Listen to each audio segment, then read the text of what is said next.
There's a calm at the eye of every storm. You know, we all have a story.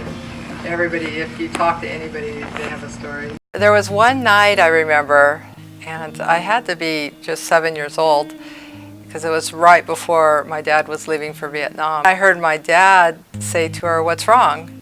And my mom said, "You're not coming home this time."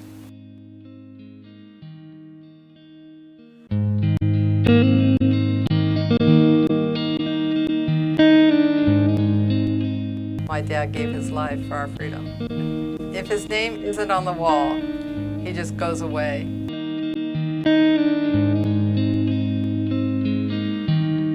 We actually planned the first Father's Day to go have a picnic at the wall in Washington, D.C. I went up to the book at the wall to look for my dad, and his name wasn't there.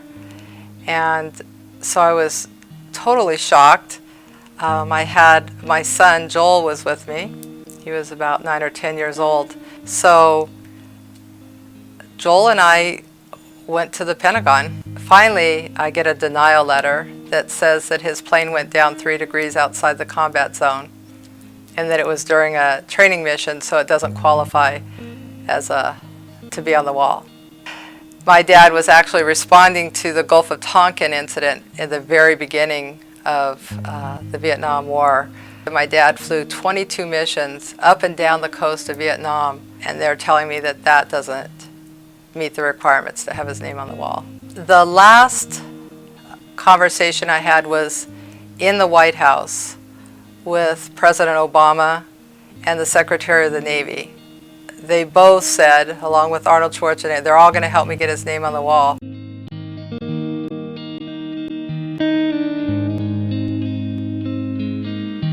Joel came into my office and said, "Mom, I'm going to join the Army.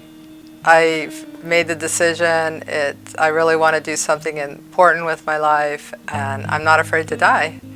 And I said, "No, you can't." And I started to cry, and I'm not going to be okay if something happens to you. And he just put his arms around me, and he just held me and let me cry. And I remember the day he left for Iraq, the way he hugged me was like it was for the last time. And I couldn't even let him hug me because it was so final. And I regret not letting that hug come in all the way, because I thought if I didn't let him that it wouldn't be the last one. But it was the last one.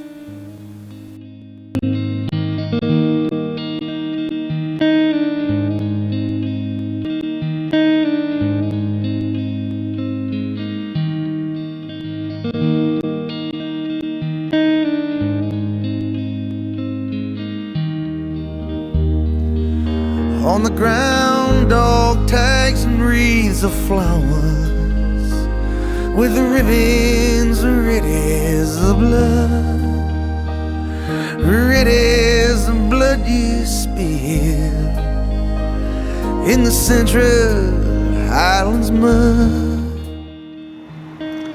A while after I met Elaine, I was near DC and I stopped by the wall. I thought about the war and Elaine's dad. The war may have ended a long time ago, but the scars she has will never go away. And as time moves on and memories fade away, even great nations forget some of their mistakes and the sacrifices made by people like Elaine's dad.